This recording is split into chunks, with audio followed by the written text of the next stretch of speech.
Good morning students, welcome back to my channel study with Abhiman. आज मैं आप लोगों के लिए यूपी पॉलिटेक्निक एंट्रेंस एग्ज़ाम 2022 के लिए साइंस में फिजिक्स से रिलेटेड कुछ most important questions and numericals लेकर आया हूँ। आज की इस वीडियो में मैं आप सभी स्टूडेंट्स को साइंस में फिजिक्स से रिलेटेड कुछ most important questions and numericals यहाँ पे सॉल्व करवाने वाला हूँ और ये सभी क्वेश्चंस एंड न्यूमेरिकल्स आप लोगों के एंट्रेंस एग्जाम के पॉइंट ऑफ व्यू से मोस्ट इम्पॉर्टेंट हैं। तो चलिए फिर आज की इस वीडियो को स्टार्ट करते हैं। वीडियो को स्टार्ट करने से पहले मैं आप सभी स्टूडेंट्स को ये बता दूं कि आप सभी स्टूडेंट्स मुझे कमेंट करके ये ज़रूर बताइएगा कि मेरे आंसर बताने से पहले आप लोगों ने कितने क्वेश्चंस के आंसर्स अपने आप करेक्ट कर लिए थे। ये आप लोगों को कमेंट बॉक्स में कमेंट करके ज़रूर बताना है। तो चलिए फिर वीडियो को स्टार्ट करते हैं और देखते हैं आज का क्वेश्चन नंबर फर्स्ट यहाँ पे क्या दिया है। क्वेश्चन नंबर फर्स्ट आप लोगों को आपकी स्क्रीन के ऊपर दिख रहा होगा। यहाँ पे क्वेश्चन लिखा है भूस्थायी उपग्रह, जिसे हम इंग्लिश में बोलते हैं जियो स्टेशनरी सैटेलाइट। तो यहाँ पे क्वेश्चन लिखा है भूस्थायी उपग्रह यानी जियो स्टेशनरी सैटेलाइट की ऊंचाई पृथ्वी से लगभग कितनी होती है।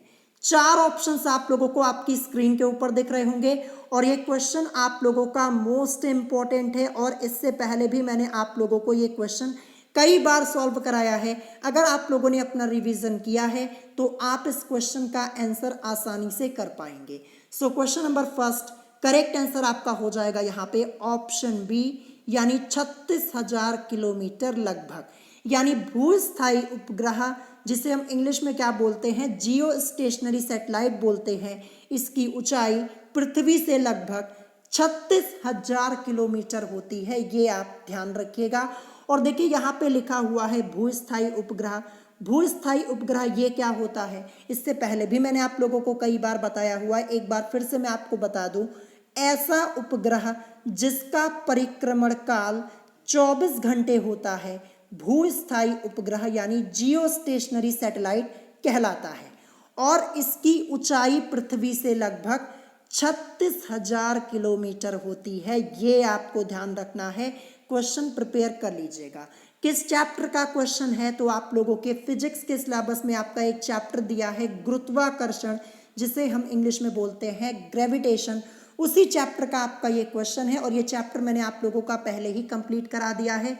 चैनल पर जाइएगा, 2022 की फिजिक्स की प्लेलिस्ट चेक कर लीजिएगा, वहाँ पे आपको इस चैप्टर की सभी वीडियोस लाइन से मिल जाएंगी। अब चलिए इसके बाद देखते हैं next question. Question number second क्या दिया है। क्वेश्चन नंबर सेकंड आपको आपकी स्क्रीन के ऊपर दिख रहा होगा। क्वेश्चन यहाँ पे है कि निम्नलिखित में से 1 मेगावाट बराबर होता है। चार ऑप्शंस आपको आपकी स्क्रीन के ऊपर दिख रहे होंगे और ये भी क्वेश्चन आप लोगों का मोस्ट इम्पॉर्टेंट है। इस टाइप के क्वेश्चंस आप लोगों के एंट्रेंस एग्जाम में जरूर पूछे आते हैं और ये भी क्वेश्चन मैंने आपको पहले कई बार सॉल्व कराया हुआ है। अगर आपने रिवीजन किया है तो आप इस क्वेश्चन का आंसर बड़े ही आसानी से कर पाएंगे। Question number second correct answer आपका हो जाएगा ऑप्शन ए, यानी 10⁻6 वॉट। यानी 1 मेगावाट बराबर होता है 10⁻6 वॉट। मैं आपको बता दूं, देखिए 1 मेगावाट बराबर आपका होता है 10 लाख वॉट। क्या होता है मैं आपको यहाँ पे लिख के बता देता हूं। 10 लाख वॉट आपका होता है 1 मेगावाट बराबर। तो देखिए मैंने यहाँ पे लिखा 1 मेगावाट बराबर क्या होता है 10 लाख वॉट होता है। अगर हम यहाँ पे 10 लाख को पावर के फॉर्म में लिखे तो क्या हो जाएगा। पावर के फॉर्म में जब हम इसे लिखेंगे तो हम इसको लिख सकते हैं 10⁻6 और यहाँ पे वॉट तो आपका रहेगा ही। तो देखिए दोनों तरीके से आपको ध्यान रखना है। आपको ऑप्शन में 10 लाख वॉट भी लिखा हुआ मिल सकता है या फिर 10⁻6 यानी 10 की घात 6 वॉट भी आपको लिखा हुआ मिल सकता है। अब यहाँ पे ऑप्शन में 10⁻6 वॉट लिखा हुआ था तो ये हमारा करेक्ट आंसर हो जाएगा। तो दोनों तरीके से ध्यान रखिएगा। 1 मेगावाट बराबर होता है 10 लाख वॉट। अगर इसको हम पावर के फॉर्म में लिखेंगे तो 10⁻6 वॉट हो जाएगा। यहाँ पे करेक्ट आंसर आपका ऑप्शन ए हो जाएगा। अब देखिए यहाँ से आपसे एक क्वेश्चन और पूछा जा सकता है कि 1 किलोवाट बराबर होता है। क्या पूछा जाएगा आपसे, 1 किलोवाट बराबर होता है, तो आप क्या बोलेंगे 1000 वॉट होता है। ध्यान रखिएगा, अगर पावर के फॉर्म में लिखेंगे तो क्या हो जाएगा 10⁻³ वॉट। 10 की घात 3 का मान ही 1000 होता है। 1000 को हम 10 की घात 3 लिख सकते हैं ना, तो यहाँ पे 1 किलोवाट बराबर आपका होता है 1000 वॉट। अगर पावर की फॉर्म में लिखेंगे तो 10⁻³ वॉट हो जाएगा। देखिए, जब मैंने आपको चैप्टर पढ़ाया था कार्य सामर्थ्य एवं ऊर्जा वाला, उस चैप्टर में मैंने आपको ये सभी रिलेशंस डिटेल में बताए हुए हैं। चैप्टर आप लोग पढ़ लीजिएगा, ठीक है। आप चैनल पर जाइएगा, 2022 की फिजिक्स की प्लेलिस्ट चेक कर लीजिएगा, वहां पे आपको इस चैप्टर की सभी वीडियोस लाइन से मिल जाएंगी। सो इस क्वेश्चन का करेक्ट आंसर आपका ऑप्शन ए हो जाएगा। अब चलिए इसके बाद देखते हैं नेक्स्ट क्वेश्चन। क्वेश्चन नंबर 3 क्या दिया है। क्वेश्चन नंबर 3 ये आपका एक न्यूमेरिकल टाइप का क्वेश्चन है। यहाँ पे क्वेश्चन लिखा हुआ है कि 60 ग्राम ठोस पदार्थ को 7 कैलोरी प्रति सेकंड की दर से ऊष्मा प्रदत्त की जाती है तथा प्रति मिनट तापमान 13 डिग्री सेल्सियस बढ़ जाता है। ठोस पदार्थ की विशिष्ट ऊष्मा कैलोरी प्रति ग्राम डिग्री सेल्सियस में है। ये हमसे यहाँ पे पूछा जा रहा है। 4 ऑप्शंस आपको आपकी स्क्रीन के ऊपर दिख रहे होंगे। ये क्वेश्चन आपका मोस्ट इंपॉर्टेंट है। चलिए इस क्वेश्चन को हम सॉल्व करना स्टार्ट करते हैं। सबसे पहले देखेंगे कि क्वेश्चन में हमें यहाँ पे क्या क्या चीजें पता है। तो देखिए, सबसे पहले यहाँ पे दिया है 60 ग्राम ठोस पदार्थ को, यानी यहाँ पे पदार्थ का द्रव्यमान हमें क्या दिया है 60 ग्राम। तो द्रव्यमान को हम m से रिप्रेजेंट करते हैं। इसकी वैल्यू हमें क्या दी गई है 60 ग्राम दी गई है, 60 ग्राम दी गई है। ये मैंने यहाँ पे लिख दिया। फिर इसके बाद लिखा है यहाँ पे 60 ग्राम ठोस पदार्थ को 7 कैलोरी प्रति सेकंड की दर से ऊष्मा प्रदत्त की जाती है तथा प्रति मिनट तापमान 13 डिग्री सेल्सियस बढ़ जाता है। तो यहाँ पे तापमान में वृद्धि कितनी हो रही है 13 डिग्री सेल्सियस की तापमान, या फिर आप बोल सकते हैं ताप वृद्धि। तो यहाँ पे ताप वृद्धि कितनी हो रही है 13 डिग्री सेल्सियस। तो ये मैं यहाँ पे ऊपर लिख देता हूं ताप वृद्धि। ताप वृद्धि कितनी यहाँ पे हो रही है, ये हो रही है 13 डिग्री सेल्सियस। ये मैंने यहाँ पे लिख दिया। अब इसके बाद हम क्या करेंगे, इसके बाद हम यहाँ पे 1 मिनट में, ध्यान रखिएगा, 1 मिनट में दी गई ऊष्मा को निकालेंगे। 1 मिनट में दी गई ऊष्मा, तो 1 मिनट में दी गई ऊष्मा ये हम कैसे निकालेंगे, बहुत ही ध्यान से समझिएगा। देखिए यहाँ पे साफ साफ लिखा है कि 60 ग्राम ठोस पदार्थ को 7 कैलोरी प्रति सेकंड की दर से, ये हमें दिया हुआ है, ऊष्मा प्रदत्त की जाती है तथा प्रति मिनट, यहाँ पे प्रति मिनट की बात हो रही है। तो यहाँ पे हमें कुछ नहीं करना, क्या करेंगे, देखिए 7 लिखेंगे क्योंकि यहाँ पे 60 ग्राम ठोस पदार्थ को 7 कैलोरी प्रति सेकंड की दर से ऊष्मा प्रदत्त की जाती है तथा प्रति मिनट की बात हो रही है, यानी यहाँ पे प्रति मिनट से मतलब 1 मिनट से हो जाएगा। और 1 मिनट में आपके सेकंड कितने होते हैं 60 सेकंड होते हैं। तो 7 की मल्टीप्लाई यहाँ पे देखिए, यहाँ पे क्या कर देंगे मल्टीप्लाई का साइन और 60 लिखेंगे क्योंकि प्रति मिनट की बात हो रही है और 1 मिनट में आपके 60 सेकंड होते हैं। 7 की मल्टीप्लाई 60 में करवा देंगे तो हमें क्या मिलेगा, हमें यहाँ पे मिलेगा 420 और किस में आएगा कैलोरी में, किस में आएगा कैलोरी में आएगा। यानी 1 मिनट में दी गई ऊष्मा हमें मिल चुकी है 420 कैलोरी। ठीक है, ये हमें यहाँ पे मिल चुकी है। तो ये मैं यहाँ पे थोड़ा ऊपर लिख देता हूँ, नहीं तो नीचे यहाँ पे सॉल्व करने के लिए जगह नहीं बचेगी। तो यहाँ पे ऊपर लिख देता हूँ। देखिए 1 मिनट में दी गई ऊष्मा हमने क्या निकाली, 7 × 60 किया, हमें क्या मिला 420 और किस में कैलोरी में मिला हुआ है, ध्यान रखिएगा। अब इसके बाद हम क्या करेंगे, इसके बाद हम यहाँ पे फॉर्मूला यूज करेंगे Q = m × s × delta T. इसी फॉर्मूले का यूज करेंगे क्योंकि हमें यहाँ पे ठोस पदार्थ की विशिष्ट ऊष्मा कैलोरी प्रति ग्राम डिग्री सेल्सियस में बतानी है।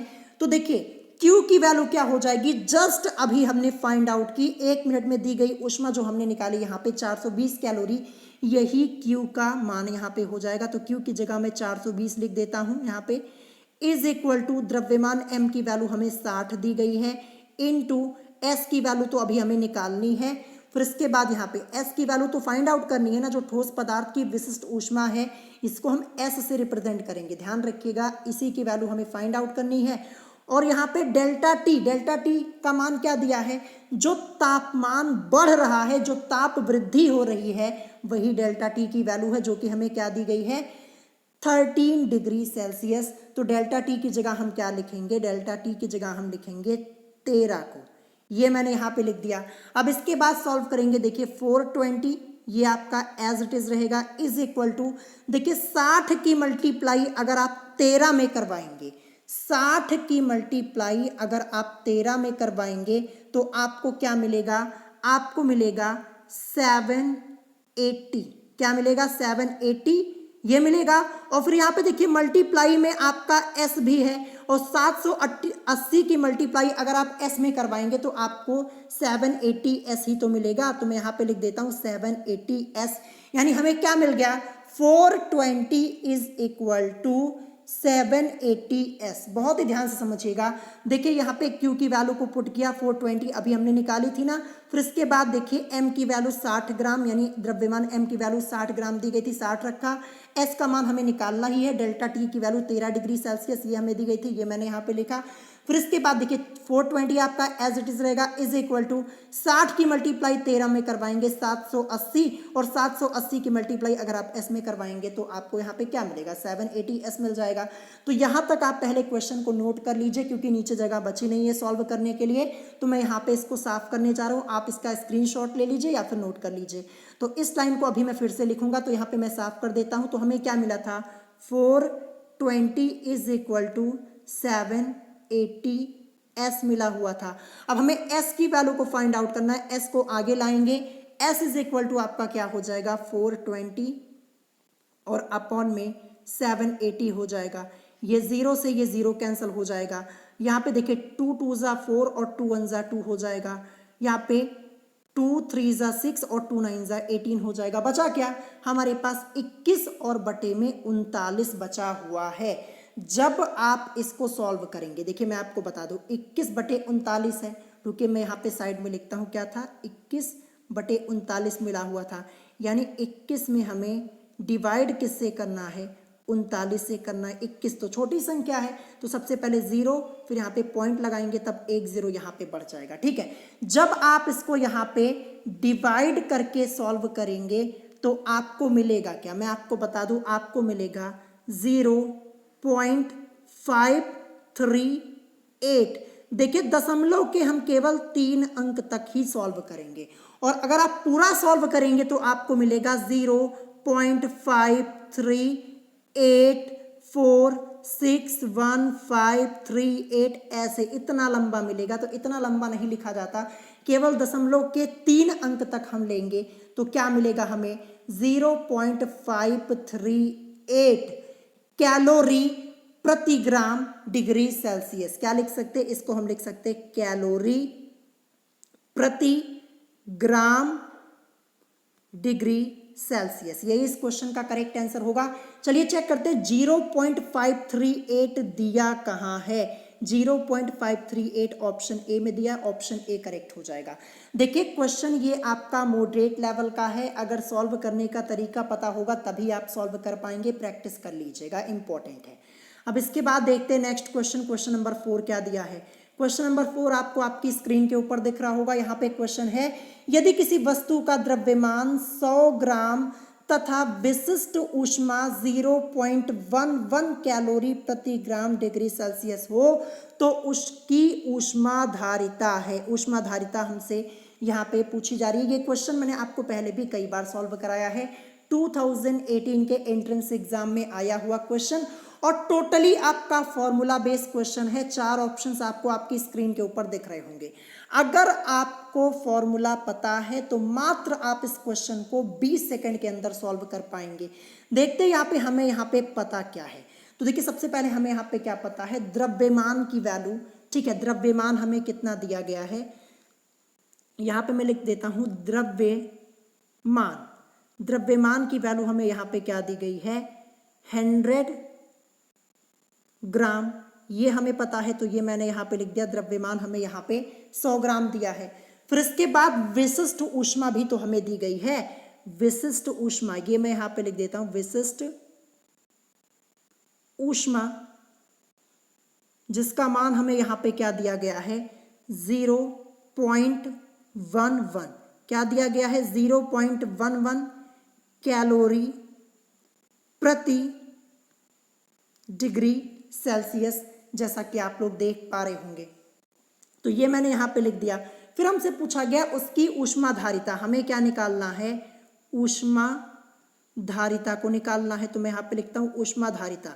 तो ऊष्माधारिता इज इक्वल टू, आपका फॉर्मूला क्या होता है, द्रव्यमान, ठीक है, द्रव्यमान गुणे विशिष्ट ऊष्मा। क्या होता है, शॉर्ट में मैं यहां पे लिख देता हूं, ऊष्माधारिता इज इक्वल टू होता है द्रव्यमान गुणे विशिष्ट ऊष्मा।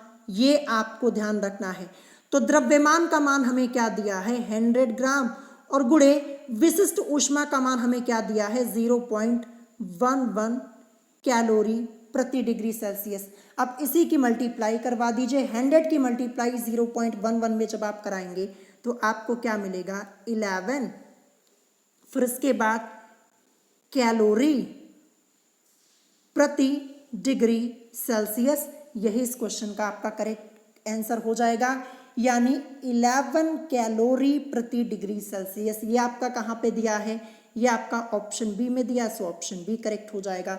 तो कितना सिंपल सा क्वेश्चन था, बस आपको फॉर्मूला पता होना चाहिए कि ऊष्माधारिता बराबर क्या होता है, द्रव्यमान गुणे विशिष्ट ऊष्मा। इसीलिए क्वेश्चन में आपको द्रव्यमान भी दिया था और विशिष्ट ऊष्मा भी दी गई थी। आपको फॉर्मूला अप्लाई करना था, मल्टीप्लाई करवाना था, और आपको आंसर मिलेगा 11 कैलोरी प्रति degree Celsius. Option B correct होगा। अब देखते हैं नेक्स्ट क्वेश्चन। यहाँ पे क्वेश्चन नंबर 5 क्या दिया है। क्वेश्चन नंबर 5 आपको आपकी स्क्रीन के ऊपर दिख रहा होगा। यहाँ पे क्वेश्चन है कि निम्नलिखित में से संवेग का SI मात्रक क्या होता है। क्वेश्चन क्या लिखा है कि निम्नलिखित में से संवेग का SI मात्रक क्या होता है। ऑप्शन ए दिया है kilogram, option B kilogram centimetre पर सेकेंड, फिर ऑप्शन सी आपका दिया है किलोग्राम मीटर प्रति सेकेंड, फिर इसके बाद यहाँ पे ऑप्शन डी, इनमें से कोई नहीं। सो करेक्ट आंसर क्या होगा, करेक्ट आंसर ऑप्शन सी आपका हो जाएगा, किलोग्राम मीटर पर सेकेंड। देखिए ये आपको ऐसे भी लिखा हुआ मिल जाएगा, मैं आपको बता दूं, देखिए लिखा रहेगा केजी, फिर इसके बाद मीटर सेकेंड और इनवर्स, ऐसे करके भी आपको लिखा हुआ मिल सकता है, तो आपको कंफ्यूज नहीं होना है, ठीक है। सो यहाँ पे करेक्ट आंसर आपका क्या हो जाएगा, ऑप्शन सी हो जाएगा, किलोग्राम मीटर प्रति सेकेंड। देखिए कहीं कहीं आपको इसका मात्रक न्यूटन सेकेंड भी लिखा हुआ मिल सकता है, तो आपको कंफ्यूज नहीं होना है, लेकिन मैक्सिमम टाइम आपको यही लिखा हुआ मिलेगा, किलोग्राम मीटर प्रति सेकेंड। सो इस क्वेश्चन को लर्न कर लीजिएगा, क्योंकि मात्रक से रिलेटेड क्वेश्चंस आप लोगों के जरूर पूछे आते हैं। सो ऑप्शन सी इस क्वेश्चन का आपका करेक्ट आंसर हो जाएगा। अब चलिए इसके बाद देखते हैं नेक्स्ट क्वेश्चन। यहाँ पे क्वेश्चन नंबर 6 क्या दिया है। क्वेश्चन नंबर 6 आपका एक न्यूमेरिकल टाइप का क्वेश्चन है, 2016 के एंट्रेंस एग्जाम में आया हुआ क्वेश्चन। यहाँ पे क्वेश्चन लिखा है कि एक उत्तल लेंस जिसकी फोकस दूरी 20 सेंटीमीटर है को एक अवतल लेंस के साथ जिसकी फोकस दूरी 40 सेंटीमीटर है से स्पर्श कराते हुए रखने पर परिणामी लेंस कार्य करेगा। 4 ऑप्शंस आप लोगों को आपकी स्क्रीन के ऊपर यहाँ पे दिख रहे होंगे। तो चलिए फिर हम इस क्वेश्चन को सॉल्व करना स्टार्ट करते हैं। सबसे पहले यहाँ पे क्या दिया है, यहाँ पे लिखा हुआ है एक उत्तल लेंस जिसकी फोकस दूरी 20 सेंटीमीटर है। तो जो उत्तल लेंस है इसकी फोकस दूरी को मैं यहाँ पे f1 मान ले रहा हूँ, और f1 की वैल्यू हमें क्या दी गई है, 20 सेंटीमीटर। तो देखिए जो उत्तल लेंस होता है इसकी फोकस दूरी क्या होती है, धनात्मक होती है, इसीलिए हम यहाँ पे 20 सेंटीमीटर लिखेंगे प्लस में, ठीक है। फिर इसके बाद देखिए आगे लिखा है यहाँ पे को एक अवतल लेंस के साथ जिसकी फोकस दूरी 40 सेंटीमीटर है। तो जो अवतल लेंस है इसकी फोकस दूरी को मैं f2 मान लेता हूँ, और यहाँ पे दी क्या गई है फोकस दूरी 40 सेंटीमीटर। अब क्योंकि अवतल लेंस की बात हो रही तो अवतल लेंस की फोकस दूरी ऋणात्मक होती है, तो यहाँ पे हम -40 और सेंटीमीटर लिखेंगे, ये आपको ध्यान रखना है। तो ये मैंने यहाँ पे कर दिया। अब इसके बाद हम यहाँ पे क्या करेंगे, अब हम यहाँ पे संयोजन की फोकस दूरी को निकाल लेंगे और अभी हमें आंसर मिल जाएगा। तो अब हम क्या करेंगे, यहाँ पे लिखेंगे संयोजन की फोकस दूरी इज इक्वल टू, हम यहाँ पे फॉर्मूला क्या यूज करेंगे, फॉर्मूला यूज करेंगे 1 अपॉन में कैपिटल एफ होता है, ठीक है, क्या होता है 1 अपॉन में कैपिटल एफ, यहाँ पे मैं कैपिटल एफ लिख देता हूँ, इज इक्वल टू 1 अपॉन में F1 प्लस 1 अपॉन में F2। इसी फॉर्मूले का हम यहाँ पे यूज करेंगे, ठीक है। तो जब आगे सॉल्व करेंगे, देखिए 1 अपॉन कैपिटल एफ, ये तो आपका ऐसे ही रहेगा, इज इक्वल टू 1 अपॉन में F1 की वैल्यू क्या है 20 सेंटीमीटर दी गई है, तो ये मैंने यहाँ पे लिख दिया। फिर इसके बाद फॉर्मूले में प्लस, फिर इसके बाद 1 अपॉन में F2 की वैल्यू, देखिए F2 की वैल्यू -40 सेंटीमीटर। देखिए ये माइनस और ये प्लस यहाँ पे है, तो प्लस और माइनस मिलके माइनस हो जाएगा, तो डायरेक्ट मैं यहाँ पे क्या कर देता हूँ, देखिए यहाँ पे प्लस की जगह मैं क्या कर देता हूँ माइनस, और यहाँ पे 1 अपॉन में 40 लिख देता हूँ, ठीक है। अब क्या करेंगे आगे, देखिए यहाँ पे 20 और 40 का अगर आप एलसीएम लेंगे, लघुत्तम लेंगे, तो आपको 40 ही मिलेगा। अब देखिए 20 से अगर हम यहाँ पे 40 में डिवाइड करेंगे 2 बार, और 2 की मल्टीप्लाई ऊपर 1 में, तो यहाँ पे आपको मिलेगा 2। फिर इसके बाद 40 से 40 में डिवाइड 1 बार जाएगा, 1 की मल्टीप्लाई ऊपर 1 में, तो हमें 1 ही मिलेगा, यानी -1 यहाँ पे, ठीक है। यानी यहाँ पे आगे सॉल्व करेंगे तो 1 upon capital F is equal to 2 में से 1 को लेस करेंगे तो हमें क्या मिलेगा 1 मिलेगा। रुकिए मैं थोड़ा नीचे यहाँ पे लिख देता हूँ, नहीं तो जगह नहीं मिलेगी। तो देखिए 1 और अपॉन में capital F is equal to 2 में से 1 को लेस करेंगे 1, और फिर अपॉन में आपका 40 तो रहेगा ही। अब क्रॉस मल्टीप्लाई करवा लीजिए, एफ की मल्टीप्लाई 1 में तो एफ ही मिलेगा आपको, इज इक्वल टू यहाँ पे लगा देता हूँ। फिर इसके बाद देखिए यहाँ पे 40 की मल्टीप्लाई 1 में, तो इज इक्वल टू 40, तो f इज इक्वल टू हमें क्या मिलेगा 40 और सेंटीमीटर। तो हमने यहाँ पे क्या किया, संयोजन की जो फोकस दूरी निकाली वो किसमें आई हुई है, धनात्मक आई है, पॉजिटिव आई है। कैपिटल F की वैल्यू हमें 40 सेंटीमीटर, वो भी प्लस में मिली है। तो यहाँ पे जो परिणामी लेंस है वो उत्तल लेंस की तरह कार्य करेगा, क्योंकि उत्तल लेंस की फोकस दूरी धनात्मक होती है। तो यहाँ पे परिणामी लेंस उत्तल लेंस की तरह कार्य करेगा। ऑप्शन ए करेक्ट हो जाएगा। क्वेश्चन इंपॉर्टेंट है, इससे पहले भी कई बार मैंने आपको सॉल्व कराया था, तो प्रैक्टिस कर लीजिएगा, ठीक है। अब इसके बाद देखते हैं नेक्स्ट क्वेश्चन। क्वेश्चन नंबर 7 क्या दिया है।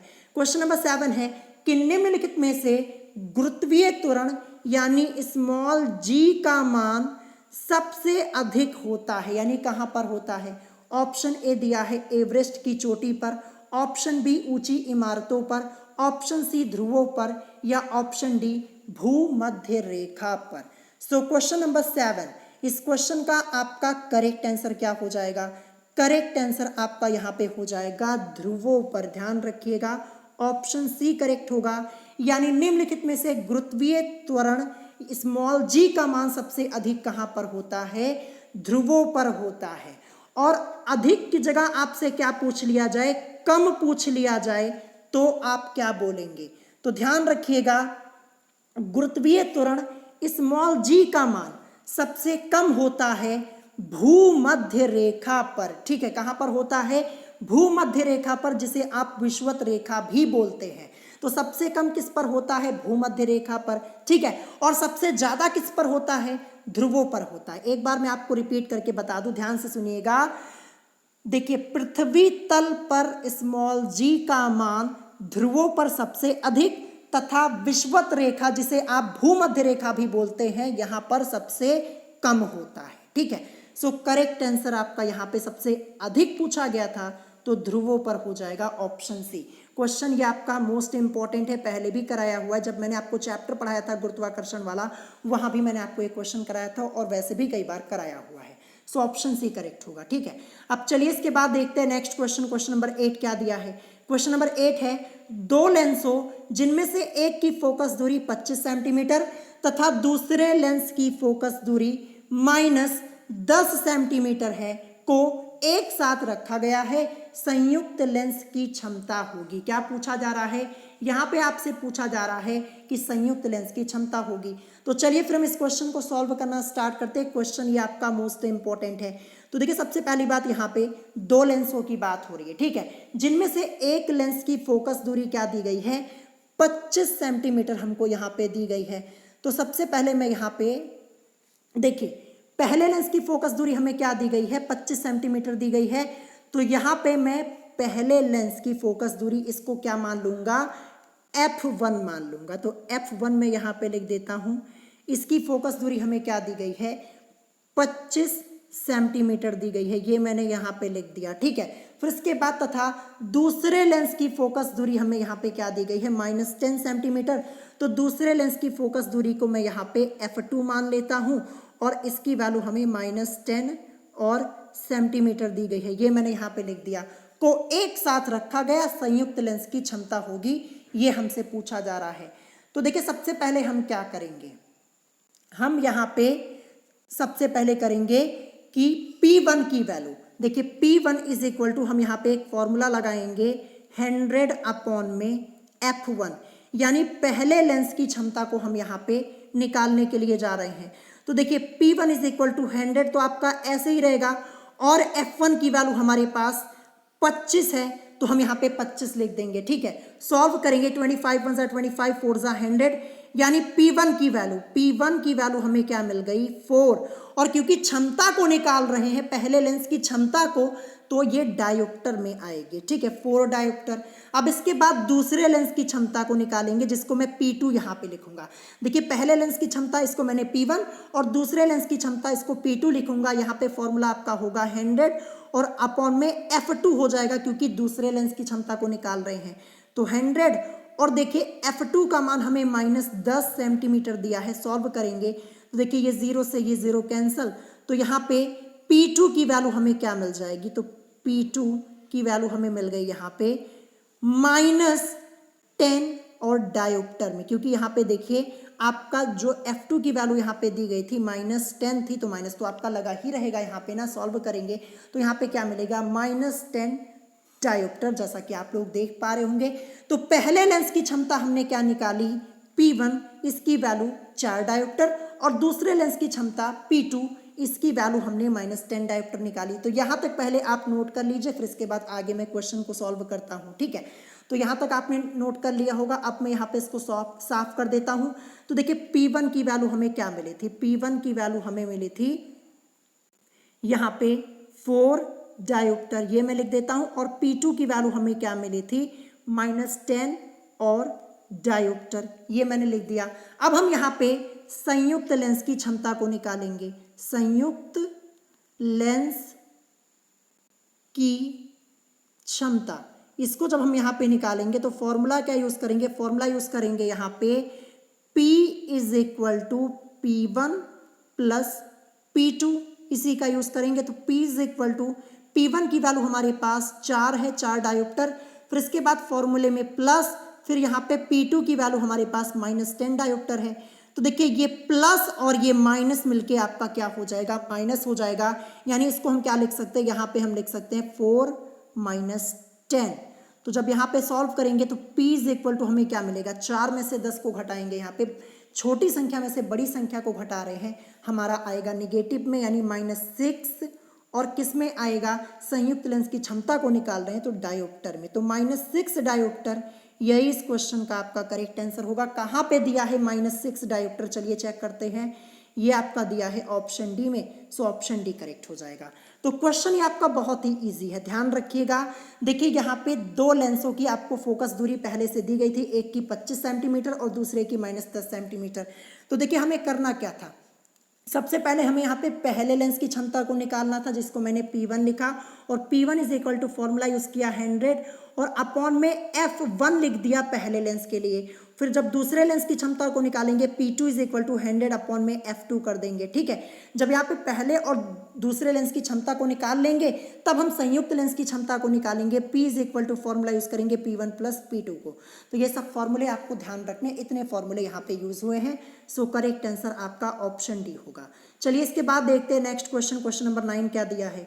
क्वेश्चन नंबर 9 है कि निम्नलिखित में से प्रकाश के किस रंग की तरंग दैर्घ्य सबसे कम होती है। यहाँ पे कम पूछा जा रहा है। ऑप्शन ए दिया लाल रंग की, ऑप्शन बी बैंगनी रंग की, ऑप्शन सी पीले रंग की और ऑप्शन डी हरे रंग की।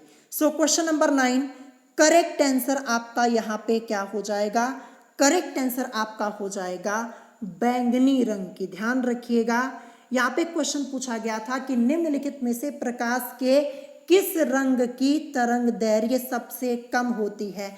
तो जो बैंगनी रंग होता है इसकी तरंग दैर्घ्य सबसे कम होती है। और अगर अधिक पूछा जाए, कम की जगह आपसे पूछ लिया जाए कि किस रंग के प्रकाश की तरंग दैर्घ्य सबसे अधिक होती है, तो आप बोलेंगे लाल। अगर अधिक पूछा जाएगा तो लाल, और अगर कम पूछा जाएगा तो बैंगनी रंग। दोनों क्वेश्चन आपको ध्यान रखने, ये दोनों ही क्वेश्चंस आपके एग्जाम में पूछे जा सकते हैं और पूछे भी जा चुके हैं, ध्यान रखिएगा। सो करेक्ट आंसर यहाँ पे ऑप्शन बी होगा, क्योंकि कम पूछा जा रहा था।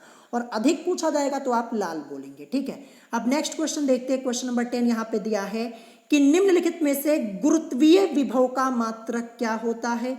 4 ऑप्शंस आपको आपकी स्क्रीन के ऊपर दिख रहे होंगे।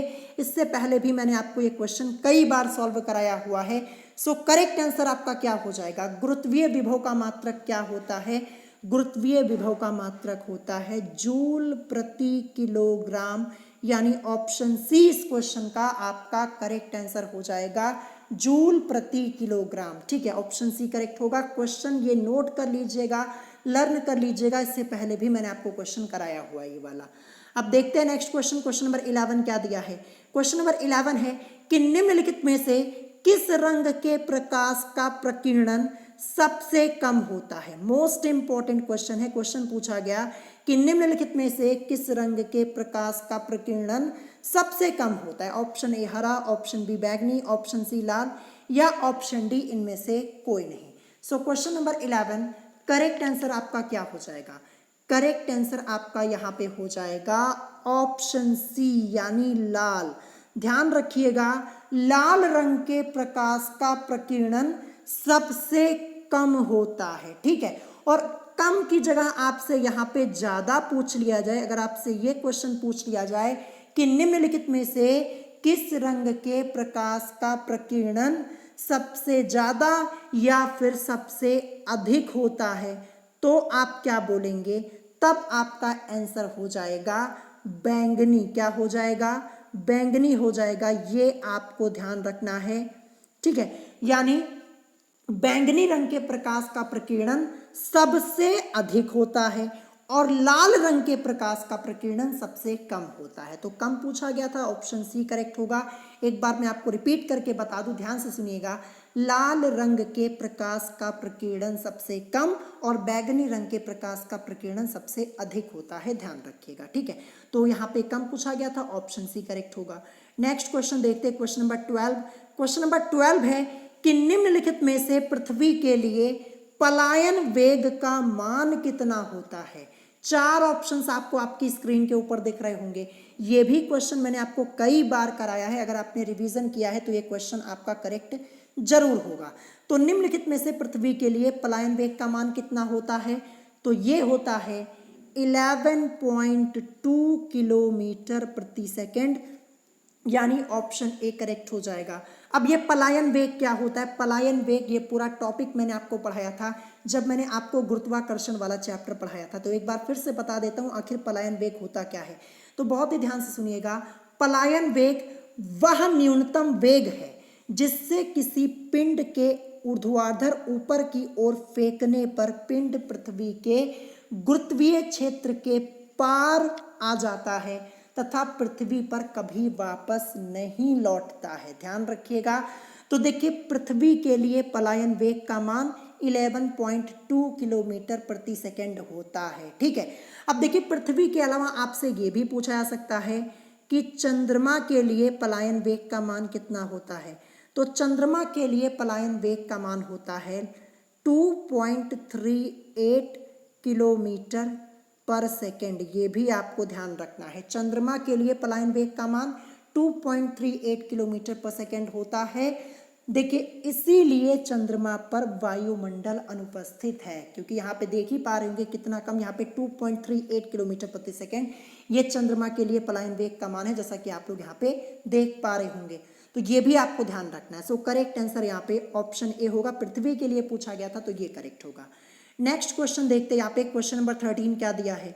क्वेश्चन नंबर 13 है कि मीटर प्रति सेकंड को किलोमीटर प्रति घंटा में बदलने के लिए निम्नलिखित में से किससे गुणा करते हैं, ये आपसे पूछा जा रहा है। 5/12 से गुणा, 5/18 से गुणा, या फिर 18/5 से गुणा, या फिर इनमें से कोई नहीं। देखिए इस टाइप के क्वेश्चंस भी आपके एग्जाम में पूछे आ सकते हैं। अभी कल मैंने आपको एक क्वेश्चन कराया हुआ था, इसी टाइप का न्यूमेरिकल आपका आया हुआ था, ठीक है। सो यहाँ पे क्या लिखा हुआ है कि मीटर प्रति सेकंड को किलोमीटर प्रति घंटा में बदलने के लिए किससे गुणा करते हैं, तो गुणा करते हैं 18/5 से। ध्यान रखिएगा, देखिए मीटर प्रति सेकंड को किलोमीटर प्रति घंटा में बदलने के लिए 18/5 से गुणा करते हैं। ध्यान रखिएगा, मोस्ट इंपॉर्टेंट है। और अगर आपसे ये पूछ लिया जाए कि किलोमीटर प्रति घंटा को, ठीक है, किलोमीटर प्रति घंटा को मीटर प्रति सेकंड में बदलने के लिए किससे गुणा करते हैं, तो किलोमीटर प्रति घंटा को मीटर प्रति सेकंड में बदलने के लिए हम गुणा करते हैं 5/18 से। ये भी आपको ध्यान रखना है। 2 क्वेश्चन आपके यहाँ पे बन जाएंगे, दोनों ध्यान रखिएगा।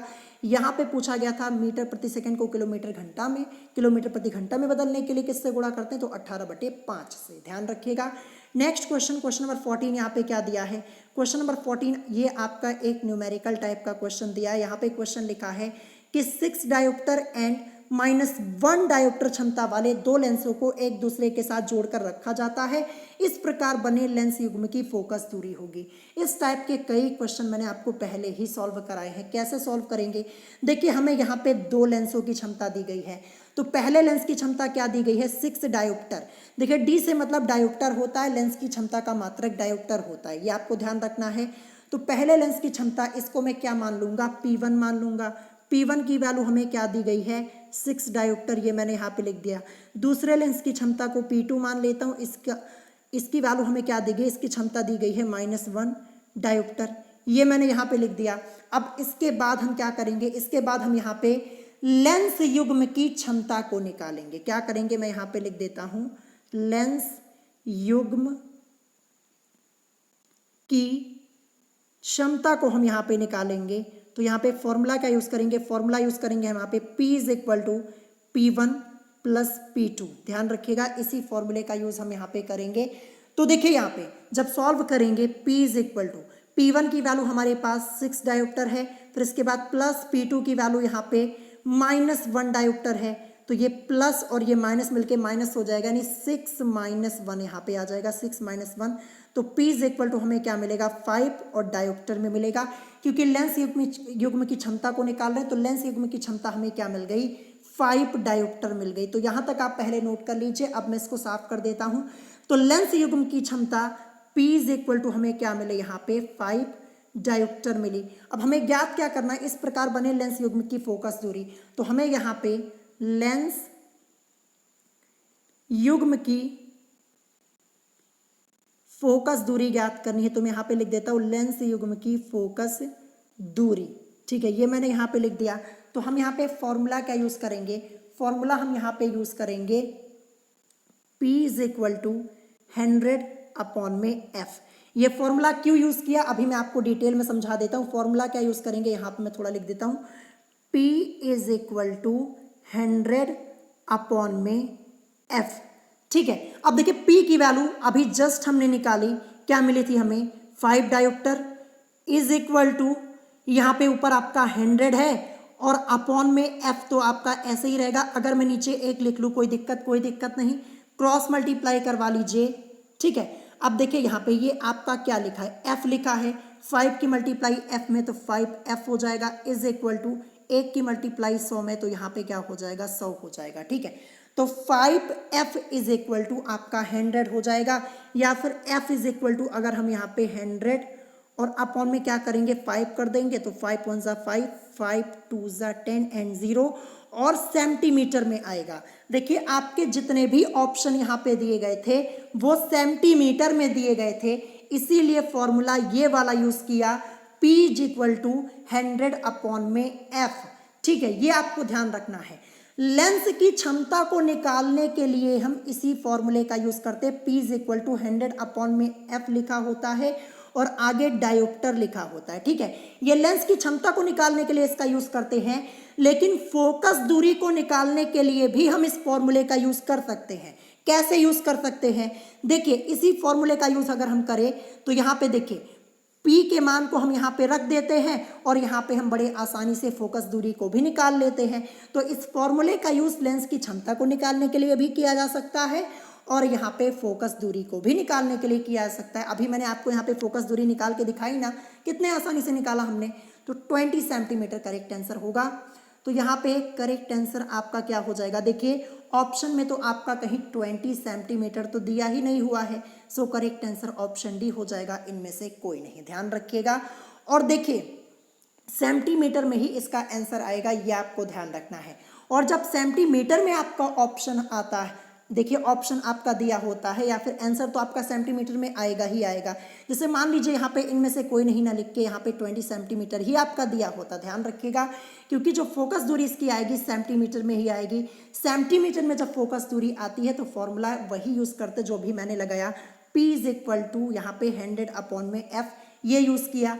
और अगर मीटर में होता तो P is equal to 1 upon में F कर देते, बस ये आपको ध्यान रखना। तो यहाँ पे इनमें से कोई नहीं, ऑप्शन डी करेक्ट हो जाएगा क्योंकि 20 सेंटीमीटर यहाँ पे दिया ही नहीं था। ठीक है, अब देखते हैं आज का लास्ट क्वेश्चन, क्वेश्चन नंबर 15 क्या दिया है। क्वेश्चन नंबर 15 है कि सार्वत्रिक गुरुत्वाकर्षण नियतांक कैपिटल G का मान किसने ज्ञात किया था।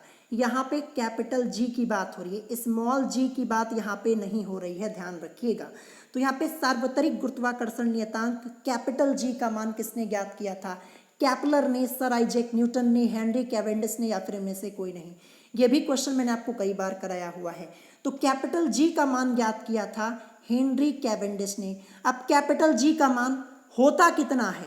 तो देखिए कैपिटल G का मान होता है इज इक्वल टू, मैं यहाँ पे लिख देता हूँ 6.67 इंटू 10⁻⁻11, फिर उसके बाद न्यूटन मीटर स्क्वायर पर केजी स्क्वायर, ये भी नोट कर लीजिएगा। सीधे सीधे आपसे सार्वत्रिक गुरुत्वाकर्षण नियतांक कैपिटल G का मान पूछा जा सकता है। तो कैपिटल G का मान होता है 6.67 इंटू 10⁻⁻11 न्यूटन मीटर स्क्वायर पर केजी स्क्वायर, ये याद कर लीजिएगा। ठीक है, और यहाँ पे ऑप्शन सी करेक्ट हो जाएगा।